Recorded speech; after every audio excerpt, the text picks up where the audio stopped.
Shalom Aleichem Rabotai, is Rabbi Kovacs. We're continuing Mishnah Yomi with the 10th parak. We're starting the 10th parak today with some really interesting concepts in kashrus. Batel, in onion, shenatanu b'tuch adoshim. He put it in his lentils. The onion here, the batel, is truma, and the adoshim are chulin. The Bartanura points out it would be the same thing if you flipped it. And the case we're dealing with is simply not new. He put them together after the adoshim are cooked. After the lentils are already cooked, they're not hot anymore. They're not wet anymore. But they've already been cooked to the point where they're dry. They're not so moist. They're kind of oyster cooked here. So he says, im shalom, if the onion is whole, mutter.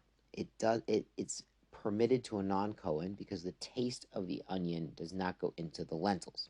And the reasons why not is the Bartner explains they're not hot, they're not wet. But the Bartner adds, if they were cooked together in the same pot, if it was mavashel, batzal b'toch hadashim, it would definitely transfer tastes. But here it doesn't transfer taste because you're simply putting an onion, even though onions are spicy, next to already cooked lentils. They're not hot, they're not wet, so the taste is not going to transfer, and the lentils are still mutter to a non-Kohen, and you get the Kohen to eat the truma. And the Mishnah continues, but if he cut up this onion, benotain tam, then if there's enough onion there to be notain tam, to give a taste, then it's an issue.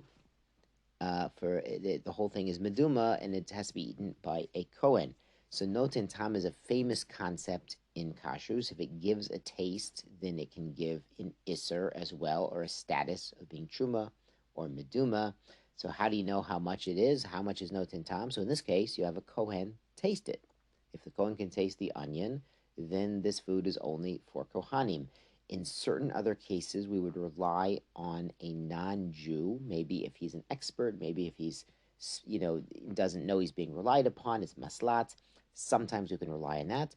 In other cases, we rely on shishim, in it being 1 in 60, and typically 1 in 60 is not tasteable and would still be kosher. The Mishnah continues, shar kol hatavshil, and the rest of the cooked item, bein shalom, bein mechutach, ben noten tam. Other vegetables in this lentil stew, this lentil soup, if they're truma vegetables, then they make this thing into truma food if they are noten tam. So again, you can have a Kohen taste it, and if he tastes the truma carrots in there, then this food is now for Kohanim only, not for Yisraelim.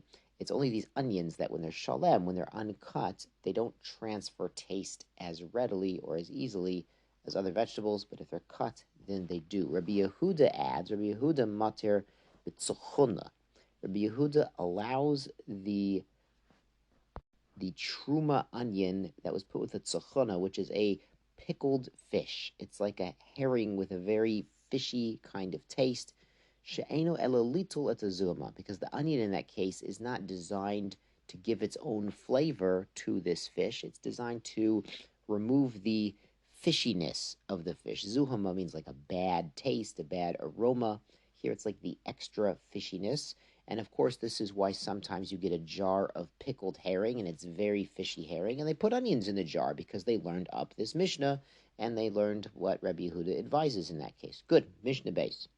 Tapuach sherisku, an apple that they crushed up, untano, and they placed it latoich isa v'chimtza.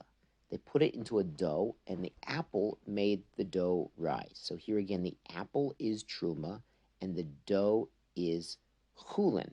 Now, can an apple ferment a dough? Perhaps. Interestingly, back then, apples were called sharp, called tangy.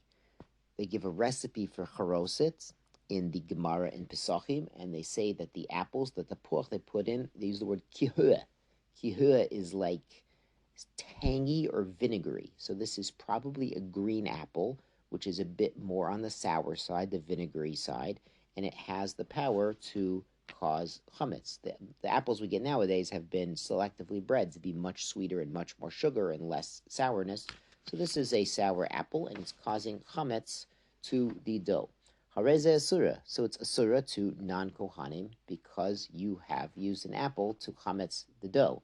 Now, here there's no noten tam issue. Even if you can't taste the apple, it's still asur because the truma is causing the chametz. It's a maimid. It's a starter. It's something that causes a chemical change in the substance. So even if you can't taste it, it's not batel b'shishim. It's not batel b'noten tam. So this is an issue with starters for cheese and things that cause dough to rise. Things like this have to be kosher. So orin shenaflu techabor. A similar case, a bunch of barley, that's truma, it fell into the well, shel mayim, a well of water. It's not his wine storage vat, it's his water storage. Afal pisha hevishu, even though they cause the water to get sort of a bad taste, a bitter taste, barley dicka taste, that's the technical term. Mem of mutarn, it's mutter. Now, it's mutter here because you don't want that taste. No one likes that taste. It's a concept in kashrus called noten tam lifgam. It gives a yucky taste.